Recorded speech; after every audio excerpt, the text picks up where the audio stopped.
Once upon a midnight dreary, while I pondered weak and weary over many a quaint and curious volume of forgotten lore, while I nodded, nearly napping, suddenly there came a tapping, as of someone gently rapping at my chamber door. "'Tis some visitor," I muttered, "tapping at my chamber door, only this and nothing more." Ah, distinctly I remember, it was in the bleak December, and each separate dying ember wrought its ghost upon the floor. Eagerly I wished the morrow.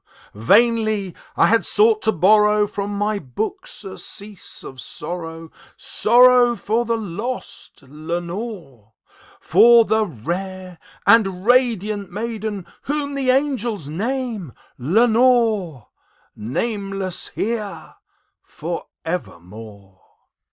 And the silken, sad, uncertain rustling of each purple curtain thrilled me, filled me with fantastic terrors never felt before, so that now, to still the beating of my heart, I stood repeating, "'Tis some visitor entreating entrance at my chamber door, some late visitor entreating entrance at my chamber door.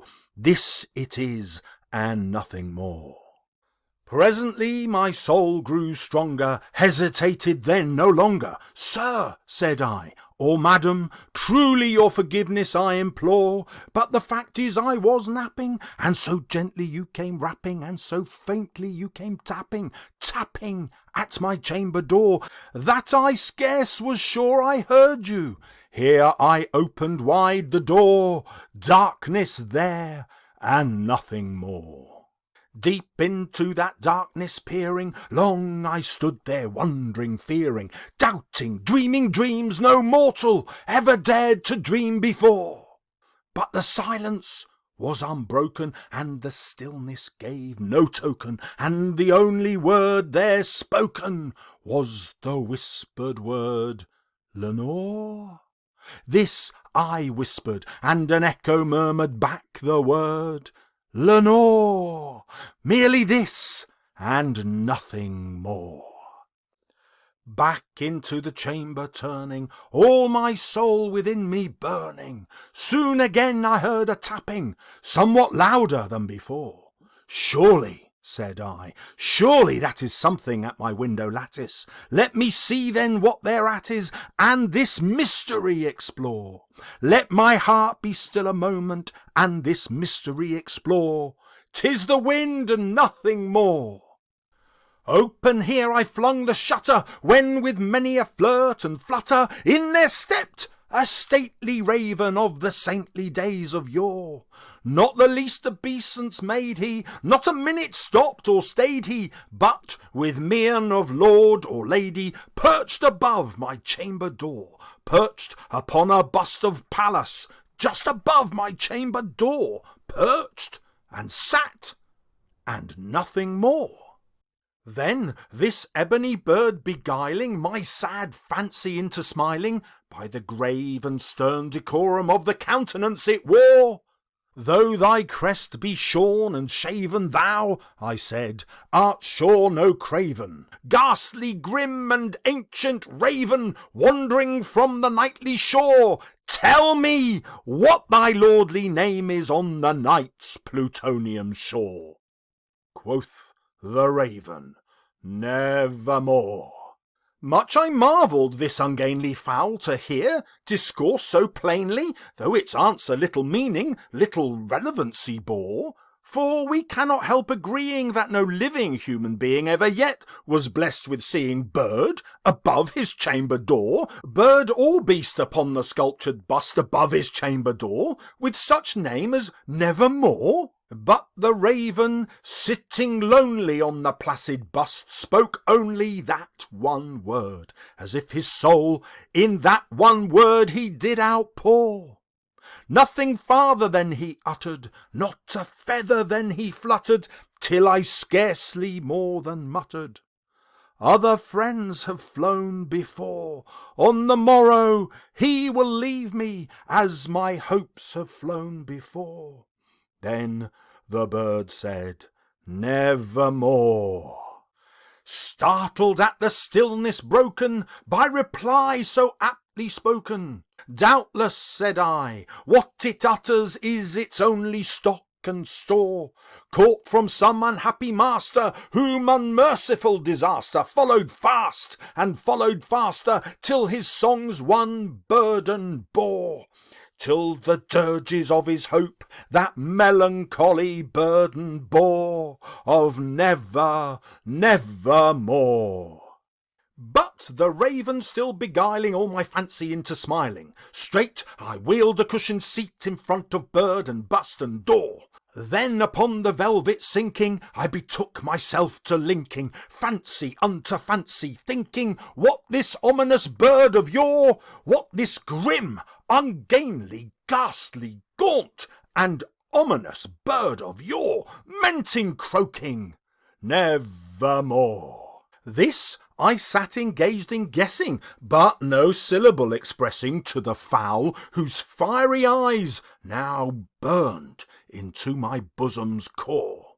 This and more I sat divining, with my head at ease reclining on the cushion's velvet lining that the lamplight gloated o'er, but whose velvet violet lining with the lamplight gloating o'er she shall press, nevermore.